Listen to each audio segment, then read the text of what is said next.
पहा, या मार्गामध्ये बाबांनी किंवा मार्गदर्शकांनी आपल्याला जबरदस्ती केलेली नाही.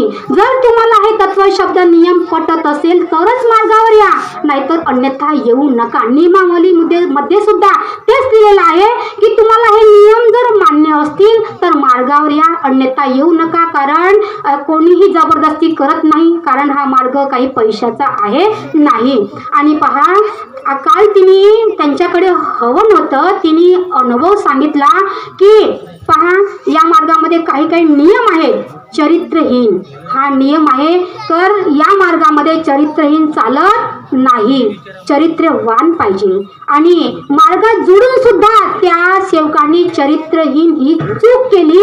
आणि पहा, तिला पहिली मुलगी आहे, दुसरा मुलाचा योग भगवंतांनी दिला आणि 10 दिवसामध्ये तिचा मुलगा गेला. आणि ही चूक पतिदेवांनी पत्नीला सांगितली, परंतु पत्नीने मार्गदर्शकाला सांगितली नाही, लपवून ठेवली.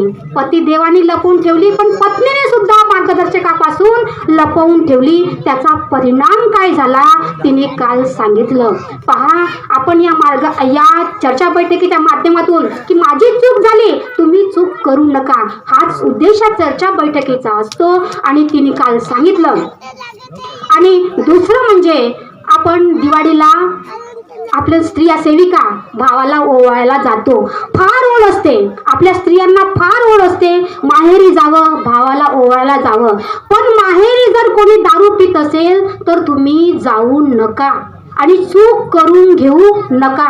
हा माझा सांगण्याचा तुम्हाला संदेश समजा की माहेरी जर कोणी दारू पित असेल तर तुम्ही जाऊ नका आणि दुःखाला पात्र होऊ नका. कारण आपल्या बाबांनी आपल्याला जेव्हा दुःख आलं तेव्हा माहेरचे लोक आले नाही, आलेले नाही, मित्रमैत्रिणी कोणी आले नाही, कोणी आपल्याला साथ दिला नाही. तेव्हा भगवंतांनी आपल्याला पोटाशी घेतलं. आणि आज त्यांच्याकडे जर व्यसन असेल माहेरी तर तुम्ही जाऊ नका आणि दुःखाला पात्र पडू नका. काल सुद्धा आमच्या परिसरामध्ये एका बाईला सेविकाला उभं केलं, तर तिला 3दा सांगितलं होतं माहेरी जाऊ नको, मार्गदर्शकांनी सांगितलं. पण माहेरची ओढ ह्या आपल्या सेविकाला फार असते आणि तिचे पतिदेवाची जशी तब्येत होती तशीच तब्येत झाली.